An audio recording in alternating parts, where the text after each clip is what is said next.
Hey everybody, Dimitri Panos here with another episode of KDM, which stands for Kit Dimitri Movies.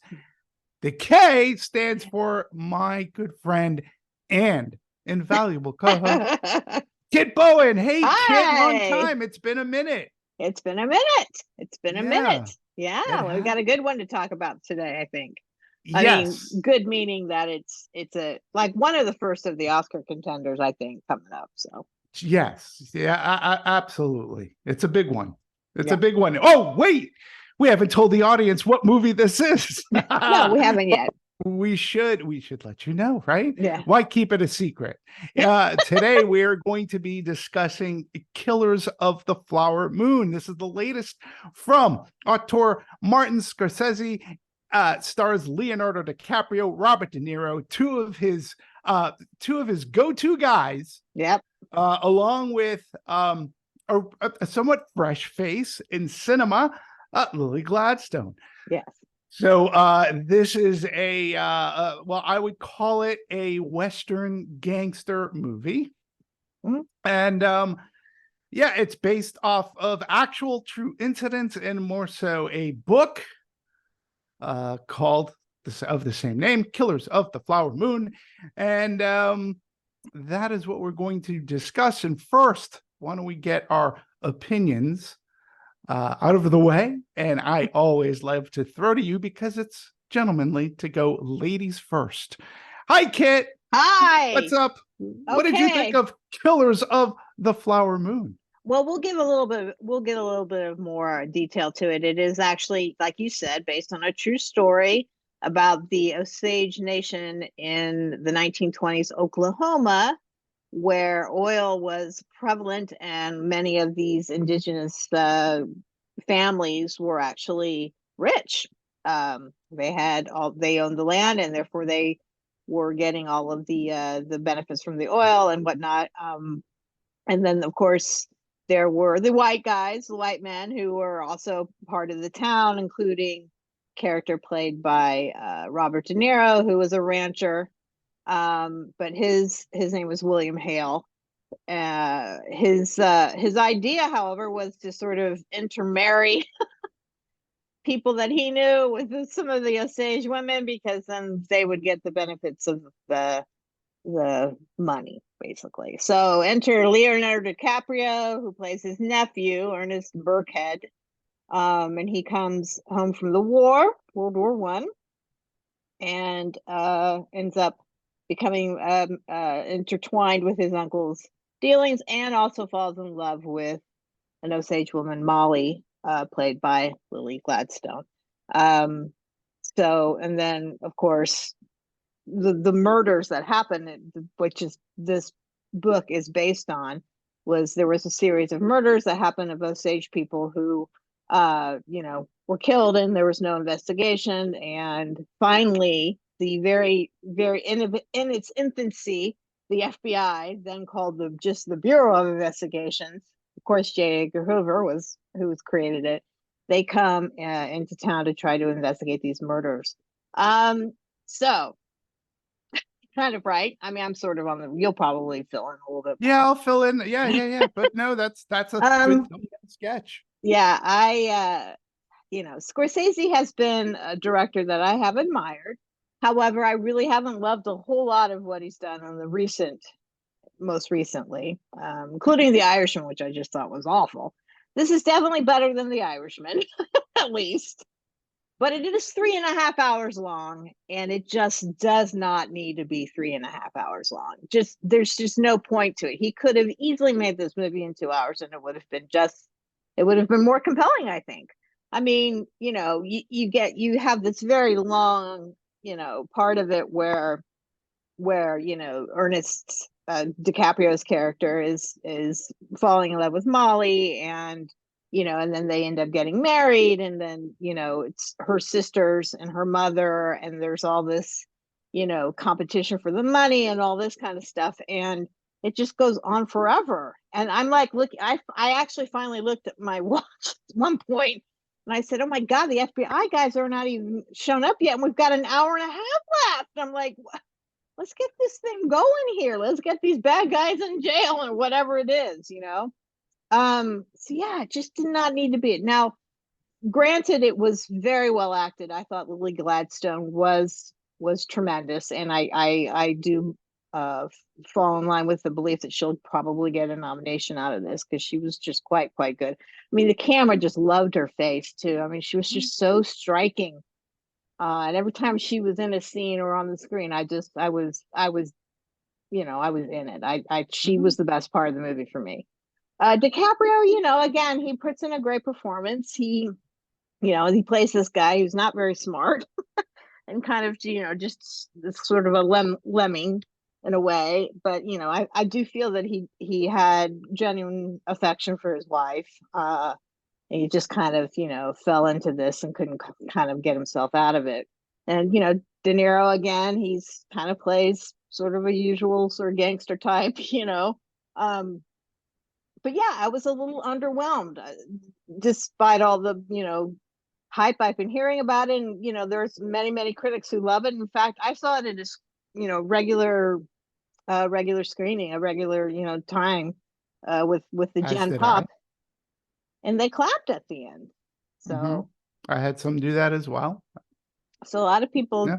definitely enjoyed it. I mean, I enjoyed it for I mean, I enjoyed it. I wasn't sitting there going, my God, please get me out of this hellhole. I wasn't like that. Wasn't like that. I Yeah. mean, I thought the story was compelling. It was a Right. compelling story, but Right.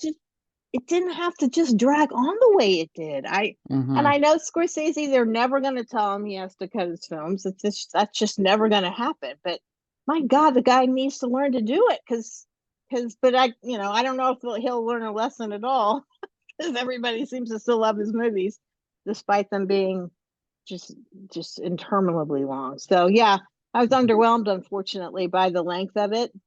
Mm-hmm. And you know, aside from the acting and maybe, you know, some of them, maybe the writing, cinematically it wasn't all that tremendous. I mean, certainly we've seen many films this year so far that have been cinematically beautiful to watch. Mm-hmm. This wasn't. I mean, Okay. Oklahoma is not that gorgeous to look at, in my opinion. So there wasn't that kind of element to it either, you know. No Really, it offense to was anybody.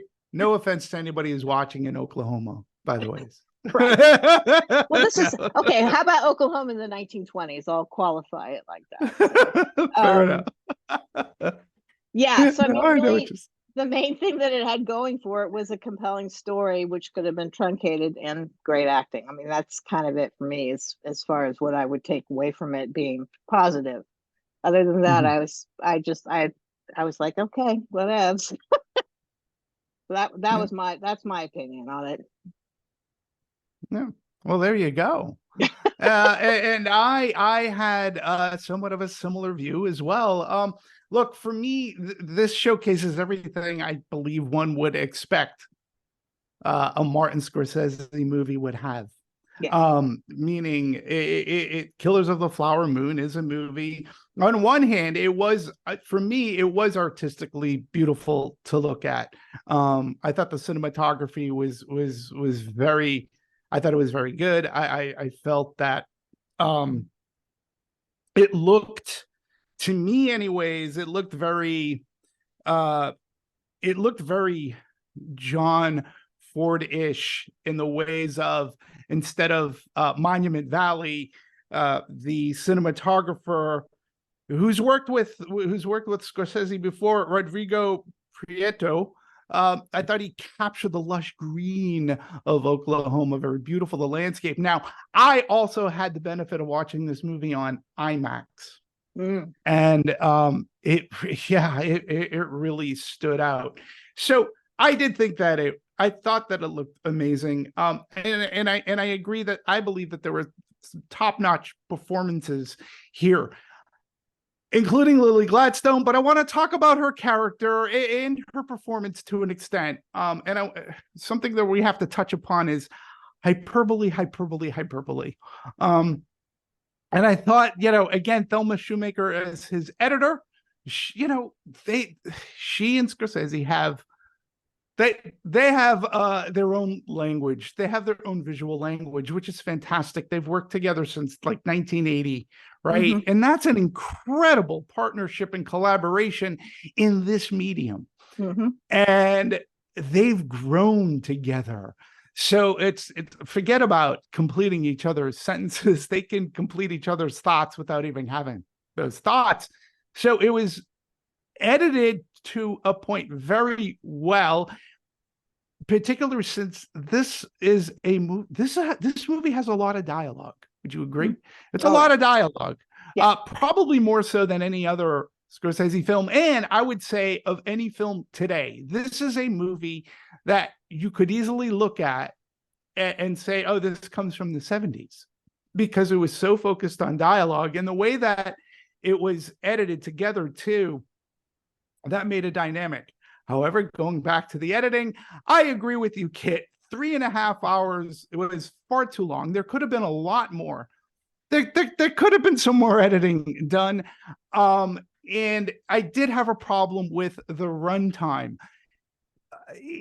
It's one thing to have a murder described to you multiple times, and then like you get the point how a person was murdered, and then it's explained to you. You go through an autopsy, you get it. I got it. Speaking for myself, I got it.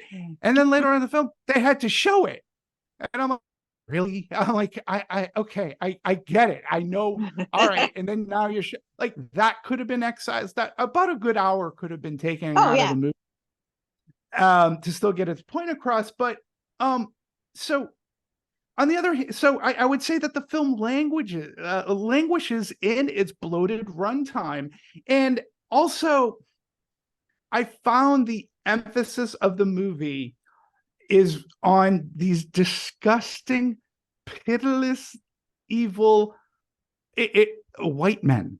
Mm-hmm. And I Greedy. felt, well, I would say, so this is yet another, it's a gangster movie. Yeah. And Scorsese loves gangster movies. I well, mean, that's all he's really good at, really. Well, but I think now, but I'm going to try to set up like what makes his other ones stand out as opposed to this one. Yeah. So take a movie like Goodfellas, right?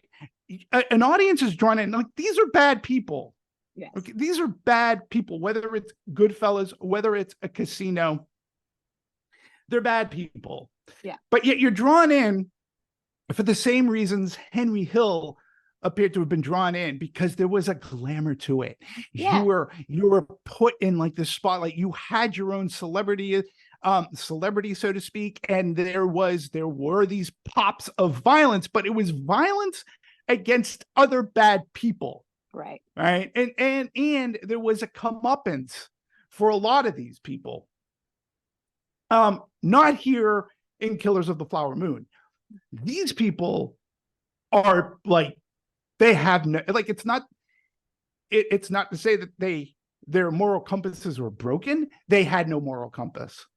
They were vile to me, and it focused on their vileness. They were racist, they were greedy, and they were thugs. They make people like Henry Hill look almost innocent because they were so vile. And there wasn't violence against other bad people. This was violence and shenanigans and just baseless, horrid tactics against innocent people. Yeah. And it was so manipulative. And to me, around the 2.5 hour mark, I felt dirty. I felt disgusting. And this was even with Ernest's character. I mean, there was not a glowingly good character to latch on to in this movie. You could say that Lily Gladstone was it, and I argue, I felt as if her character Molly, she was sidelined through about 3/4 of the movie. I mean, she's bedridden. She doesn't do much. That's true. She is Lily Gladstone does pull off a very good performance, but the character is ineffective. Ineffective in the way is that she can't do anything by the way that this movie was written. Well, and to now, your point, go ahead. yeah. Well, Well, I was you just going brought to up a say, great point. Go ahead. well, I was just going to say the book was told from Well, the perspective of the FBI agents who went in to investigate. yes, and I'm going to And talk about the book a lot because yeah, well, I I was just going to say, let me just finish my thought. yeah, please. That when they were writing the script, Scorsese and Eric Roth, they were writing it basically from that perspective. And I think I read this, the DiCaprio came in and said, hey, well, where's the heart of this story? And that's when they decided to focus on the love story between Ernest and Molly. But was it really focused on that love story? Because I didn't feel that either, really. Listen, And I didn't feel that. and I also read that the Osage consultants that that Scorsese met with and made sure, that he was getting everything correct, and they were, very much a part of the making of the film. When they finally saw the final cut, they were, well, those consultants was disappointed a little that it was still told from the story of a white guy.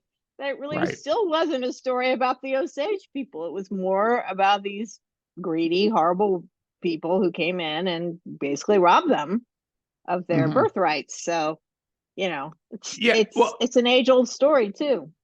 It is an age-old story. I get it. I wanted to bring up your point because, Jesse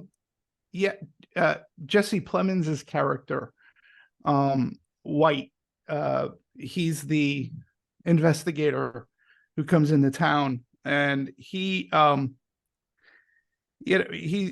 White. He's really good. He comes in 3/4 of the movie. I know. Shows up. Now, again, full transparency, kid. I haven't read the book, but what I did do is I did do a lot of research because I knew this was based on a true story. Something about this movie did not sit right with me. Right. And it was the narrative. For me, it was the narrative. And then when I learned about David Grann's book, and I read a little bit of history about this. And you're right, David Grann's book comes from the point of view of this Tom White character, right? Right. And Molly does play a little bit more. She factors more into his story. And it seems it seems as if that Eric Roth and Martin Scorsese, who adapted David Grann's screenplay, they changed their perspective of their movie narrative. And for me, and this is for me, I felt that was a bad choice because for all intents and purposes, the book has been described as a great crime thriller. And a noirish in way, because it's Graham trying to put together the pieces of the puzzle. Meanwhile, you had Molly, who's like going, and this is someone in the movie, but she's like, my family is literally dying around me under suspicious cause. They're either inexplicably go missing, they die, or they just die, or they're murdered. Right. And I fear I'm next. And this Tom White gets together with her, and Tom White's and again, Tom White comes in there with his crew, and they go undercover. Now, in the movie, Tom White has a crew, but I'm like, I didn't know who any of these people were. Like, like what's going on here? And they seem to be trying to integrate. So I guess you can make a connection that they're undercover. But I would have much rather seen a crime thriller. Me much too. In the means, right? Much in the means of The Departed. Yes. Scorsese did. Which is probably my most favorite of his. Was I mean, I love The Departed. And I wonder why they changed this narrative focus. And for me, again, these people were just bad. And DiCaprio's Ernest Burkhead, he was bad. I mean, he knew. Like, Yeah. there was no mystery in this movie at all as to who was doing what, who was pulling the strings, and what bad was going on.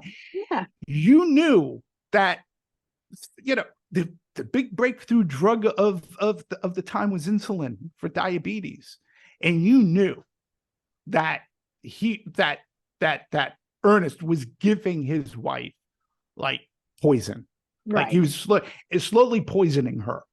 And you could tell she was becoming ghastly looking. Right. And you knew that these doctors were doing this, and then they gave her another Mickey to put in with the Mickeyed up insulin, and he knew what he was doing, and he kept on doing it. He just kept on doing it, So this love story, I think at one point he may have, but something sets him apart right at the very beginning of the movie when he's being driven to his uncle's cattle ranch. He says it right. He says it out loud. I do love money. Yeah. And, so that sets up his character. But damn, what with each shot that was given, I was like, I just, like, a little piece of me inside me was like, I was just getting angry, like angrier and angrier. And you just witness this remorseless violence against innocent, unknowing people, that they're the targets of these sinister schemes. And it bothered me. It angered me. I got a headache. And again, I don't need my crime dramas to be like neatly tied up in a bow. I get it that sometimes evil doesn't necessarily get squashed, as in movies like The Departed or. But think about it though, because right. think about it. If DiCaprio was originally supposed to play Tom White, and they were going to focus on the crime of it, imagine how much better of a movie would have been if Tom I White think it would have been much better.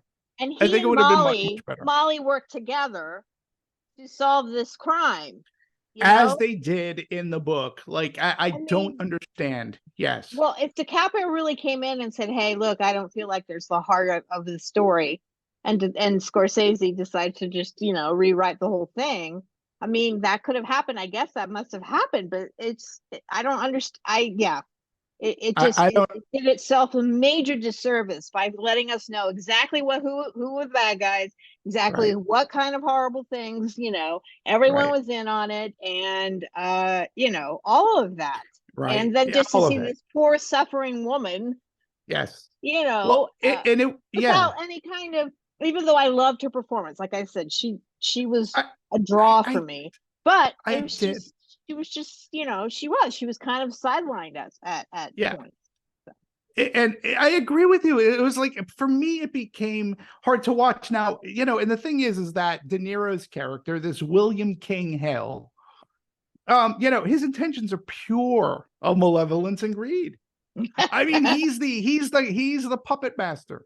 Yeah, he's pulling all the strings, and he's responsible for this savagery that takes place. And I mean, he literally has these merciless actions and manipulation of townfolk and family, and they kind of shield him from any like criminal accusation.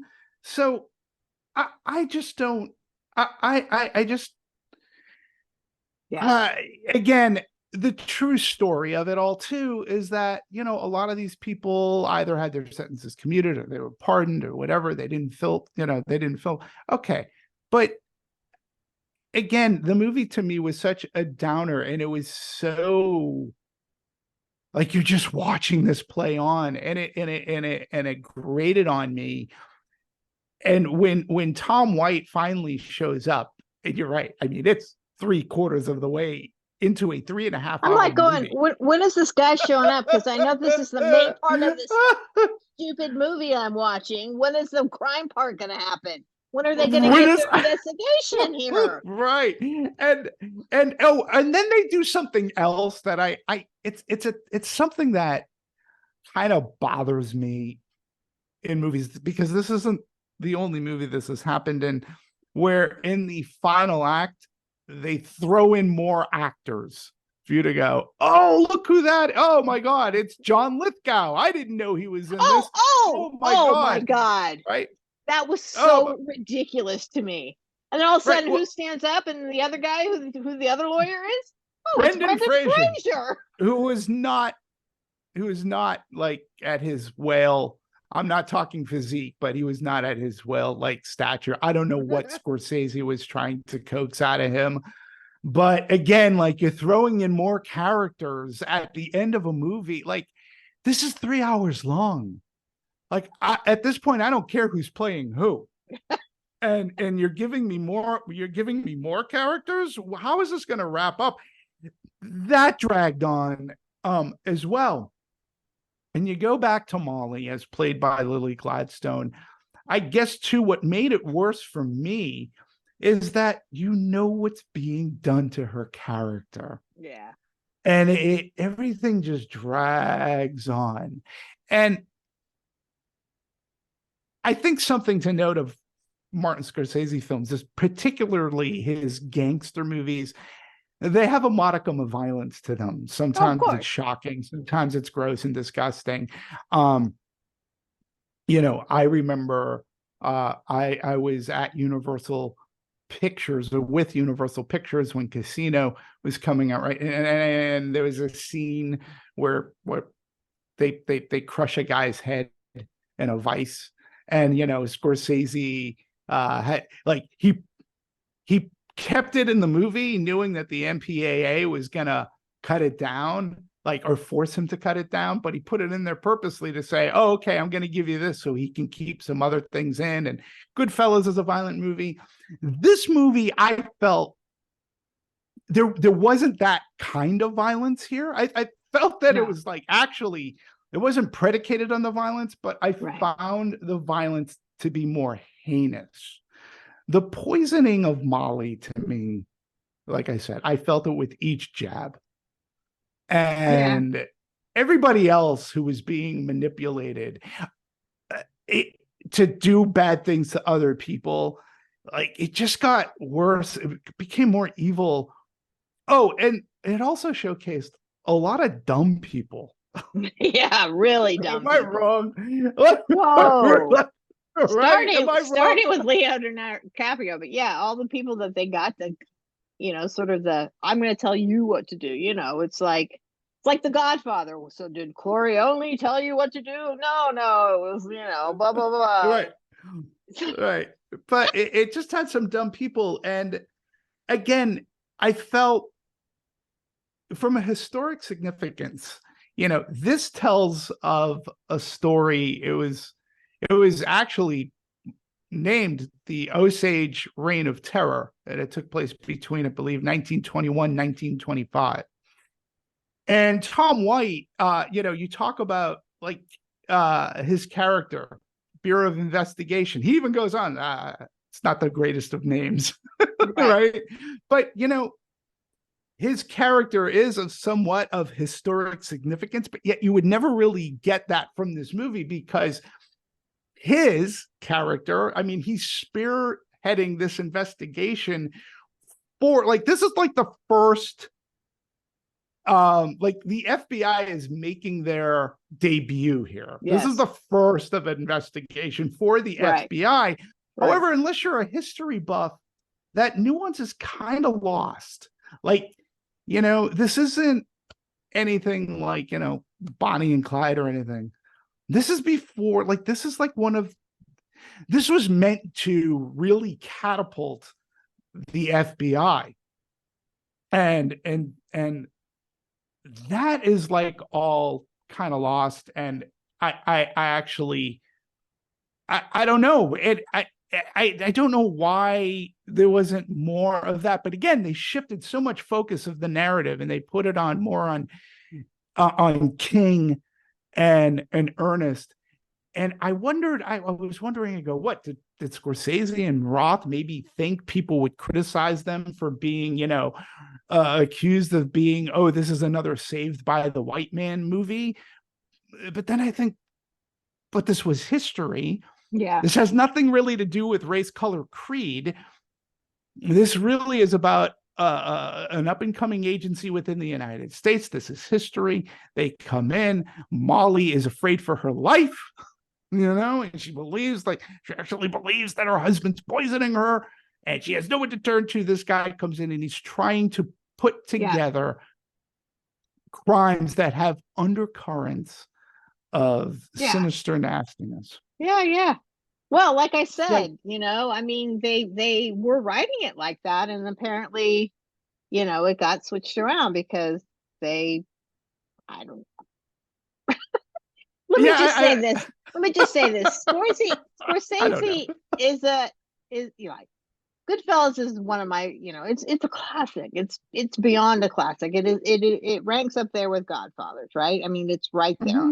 It's one of the best gangster movies you'll ever see, and I'm convinced it spurred The Sopranos. I mean, it absolutely, highlighted that time period, highlighted those kinds of people, and it was a movie that you just couldn't quit watching, and the way it kind of evolved, and how Ray Liotta's character evolves, and I mean, it was like 3 different movies in one movie, and you're watching it.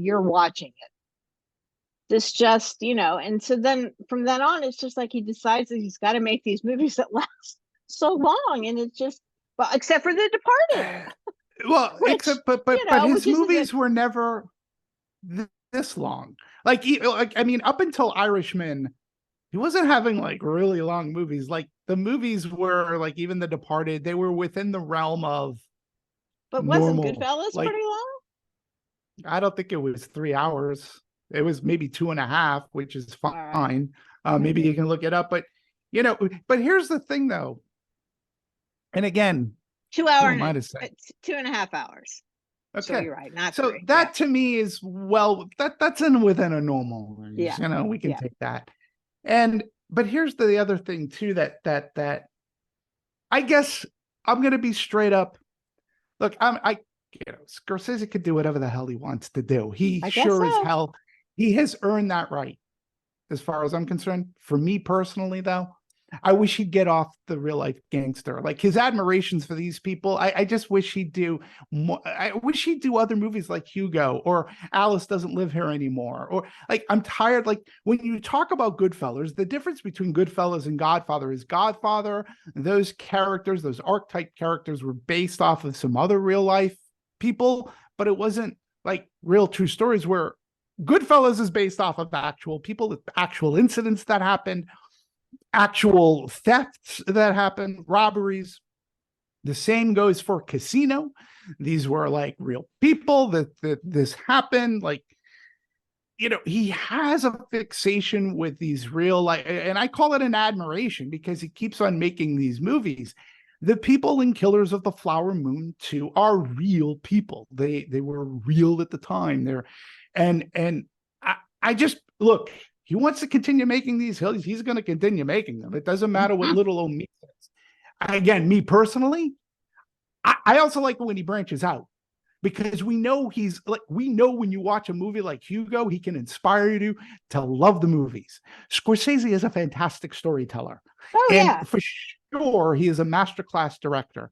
For sure, he from an artistic standpoint and visually, he knows how to land a punch. Yeah. Right. But I just wish he would get off this topic. Irishman too is also based off of a real life gangsters. But that's what made him, and that's what he loves. So I mean, he's going to make movies that he loves. But he's, like you said, he's made Hugo. He's made Alice Doesn't Live Here Anymore. He's, Wall Street, Aviator. Also based on real life people. Aviator. Travis Bickle is not a real guy. But he personified. Say you're right, and so let's go. I just wish he would be the storyteller. Age of Innocence, like he made. Well, that's a horrible movie. Well, I don't know. It got really good reviews and it did really well. What? And Age of Innocence? No, that was considered a flop. What was the movie with Winona Ryder? And am I confusing titles here? Like way back in the 90s? Age 80s? of Innocence, yeah, that's what it was, but I don't think it was considered a hit.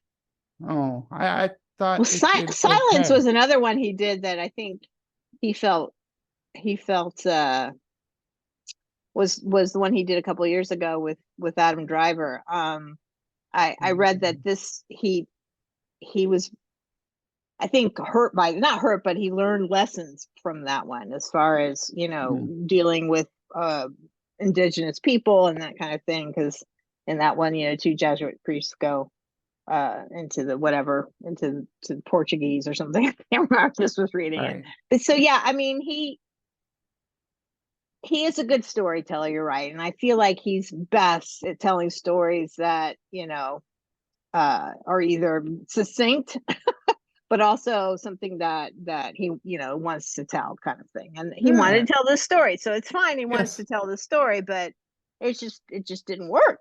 He just took too It, much time. yeah, it didn't work for me either. And I also felt that I don't know, like we also forget that he's made some Oh, great Japan. documentaries, and he also did some great music documentaries. He's filmed the Rolling Oh Stones yeah, different yeah, times. So he has done it all. yeah, And he has earned, what people say of him. yes. Okay. I love listening to him talk stories about movies. I love hearing him talk. Oh He, yeah, and he's earned every bit of his accolades and fame. It's yep. just this movie for me, apparently for you, I do not, I will not call this a masterpiece. No.